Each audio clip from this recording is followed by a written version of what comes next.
Hello, everyone. This is Flame Dog 3. I just wanted to go over my Battle Cincinnati performance real quick. Some people have been asking about this. So I figured I would just record something quickly and go over the deck list and things like that, like I did last time I went to a Battle.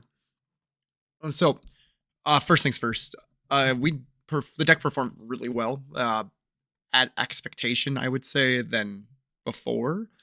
Me and my roommate both played this deck going into the event, and we felt very comfortable and it felt very strong. Actually, he was worried a little bit because he was just struggling a little bit to grasp it fully, but he performed very well with it at the Battle Hardened. So felt like I just would come on here and talk about both of our experiences with the deck, things that we might change, things that we're looking to improve on going forward for when we do the pro tour. So Battle Hardened, we get there. I think I'm on like 2 hours of sleep. So like bear that in mind. I ended up going 6-2 in the Battle Hardened, and so did my roommate. He ended up bubbling out at ninth, which is so upsetting. And I took 15th on the deck list there. So my two losses in the day were to Dash. One of them, crazy good player, just one of the most fun games of FAB I've ever played. I whiffed a draw at the end of the game. He also whiffed a draw at the end of the game. And then it came down to whether he had a non-attack action or not. And he was playing War Monks for combo Boltyn in his deck. So he ended up having the non-attack action. And I couldn't give go again. We're both at one life. He got to play a 3-card hand. It happens. You just kind of move on from that. Second loss, I felt like I punted the game. Playing into another aggro dash. And with that in mind, I proceeded to I played my perceived fatigue plan because he was just trying to aggro down. I saw a really fun line with E-Strike that I got baited into by myself. I think it's because of the lack of sleep the night before. He only had like 3 turn cycles left. I was at 18 health. I ended up taking like 17 damage to just like to do this. Things I thought was going to threaten 3 cards of hand, I only threatened 2. He had a pounder on table. It was a really bad play. So I ended up losing that game. Ended up winning out, going 6-2. Great showing. And then roommate ended up going, I think he was 4-1, and he was one game. No, he was 5-1. He just had to beat Lucas Oswald, who I beat earlier in the day on Bravo. Since he played into us, he pivoted into a different strategy. And I didn't watch all his whole game, but it seemed like he just got out tempoed in the matchup, which doesn't happen too often, but it does happen. So he ended up losing that game. There was a few minor misplays I saw when I watched the end of the game, but I'm not sure how much that attributed to a full loss on his hand. Like, I think he might have got there if he played the end correctly. Not sure, but that would have got him into top 8. But instead he bubbled out at 9th, which is fine. I don't remember what his other loss to. Oh, it was a Boltyn Mirror. That's what he lost to, which is, I mean, you're playing the Boltyn Mirror, you're going to combo each other. But yeah, and then the day 2, we went into it was PTI. I ended up going 6-0, and he ended up going 6-1. I technically went 6-1, but I ended up I was 6-0 first seed. I was just gonna give it to the person I played against because they were X1, lost round 1. Let them get in. It was a really gratifying feeling looking down at the top table and seeing that all of the I think 5 of the 8 people in top 8 I beat that day. So it felt really good. I ended up losing in top 8 to the Kano I beat round 1. It was he stacked against me in the second game. I drew 3. I had hands of like 9 charging. I actually on the turn where he killed me exactly lethal. It happens. He messed up his stack.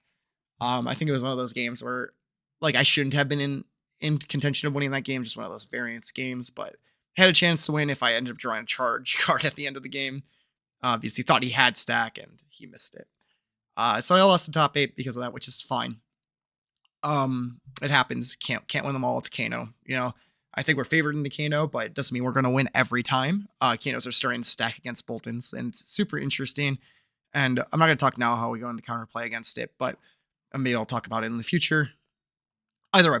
I think my roommate lost to Azalea. We were comboing Azalea at this event, and it worked out really well. We both beat Brody Spurlock, and which was great.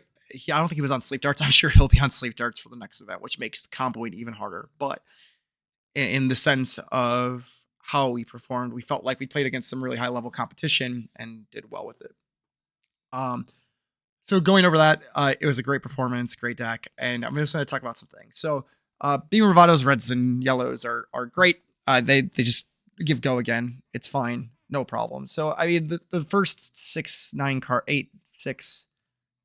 um 11 cards in the deck are pretty standard. Yellow and golfing lights are usually can be switched out. Not what I'm looking to do. I really like yellow and golfing light. Um, yeah, speaking of my roommate on the list also top aided the PTI, but he ended up getting a IP2. He was playing LL format, uh, and forgot to double check his deck list, and he made the mistake of playing 3 engulfing light yellow instead of 2 yellow take flights. Very, very minor thing that probably affected 0 of his games that day. Maybe it did, who knows? Um, but he had IP2 because of deck registration violation, which is it happens. He's just annoyed at himself. It's whatever. He played into Dromai. It's a hard matchup anyways. He believes that he loses that matchup to begin with, even if he does have it, because the way that he drew poppers was very awkward. But again, when you're playing 3 cards for 3 turns, it's a lot harder when you need 4 cards into Dromai every turn. Otherwise, you're just gonna get outvalued. Anyhow, the first big deck decision that I get questioned on a lot is E-Strike. I think E-Strike is one of the best Boltyn's cards after playing with it. Some people would look at it the same value of Snatch. I think it's stronger than Snatch. First off, there's no card in the game that creates a 1-card 5 go again. Boltyn can do this with Quicken tokens that he generates just through his normal gameplay of charging. So if you go Beaming Bravado into a Quicken banner of Gallantry, you can get the Quicken token, do E-Strike draw a card, and that gives you a 5 for 0 go again, like a 1-card 5 go again, which is crazy. It's extremely value.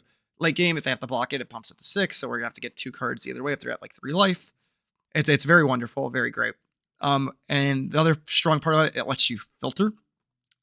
So with the deck filtering, it lets you look at because we wanted to look for a power cards of V, Beacon, and also Lumina. Those are 3 power cards in the deck. I think E-Strike generates a big powerful turn that can generate 12 of them. So we want to keep filtering through our deck. Yes, we can draw Bannerets. Yeah, we might draw a Celestial Cataclysm here and there, but like that's fine. Remember, it's getting us 1 card closer to having a big turn with our. Let's keep up with Sphy a little bit too. We'll go over that. 3 Illuminate. People are off. Some of these people are off this card right now. I don't understand. Soul is super important in Boltyn.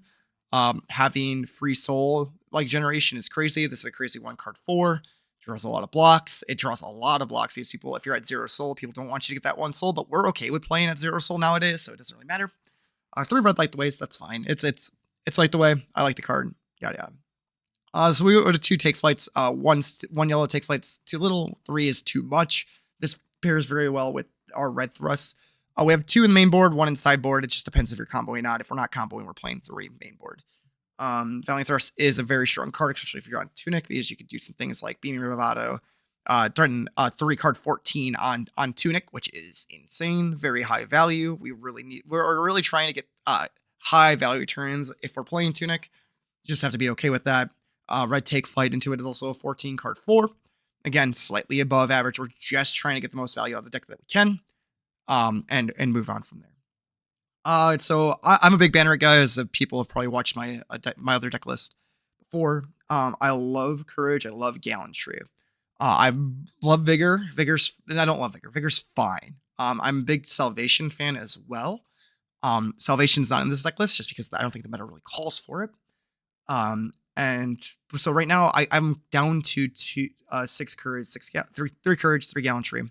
I think with how Kanos are playing with the stacking, I think we can start playing the Spell Void Banneret again.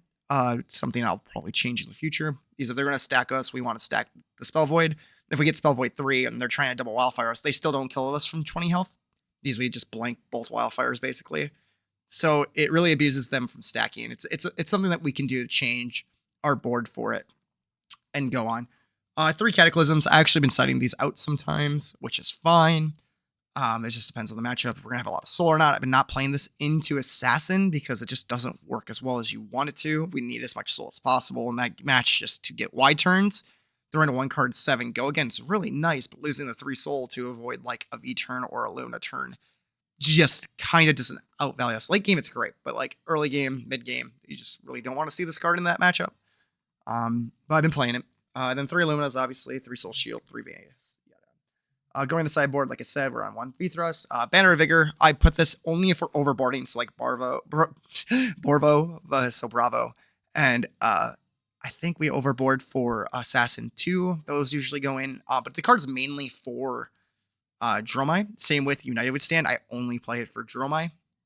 United Withstand actually came up really cool in my round 1 match at the BH, playing against a fairly good Dromai. They were I went to go pop, but I needed a courage token to give go again, so I actually gave up 2 cards to get the courage token. And it was really nice. Very situational, but like it does it. The reason I play it over CNC is a lot of people like CNC. I hate CNC in this deck. But people play it over CNC. People say CNC over this. I lost too many games off of trying to Tunic charge it.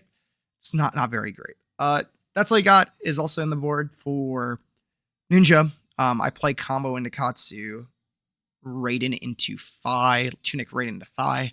I need to test the Katsu match more. Before I was playing Soulbound into Katsu.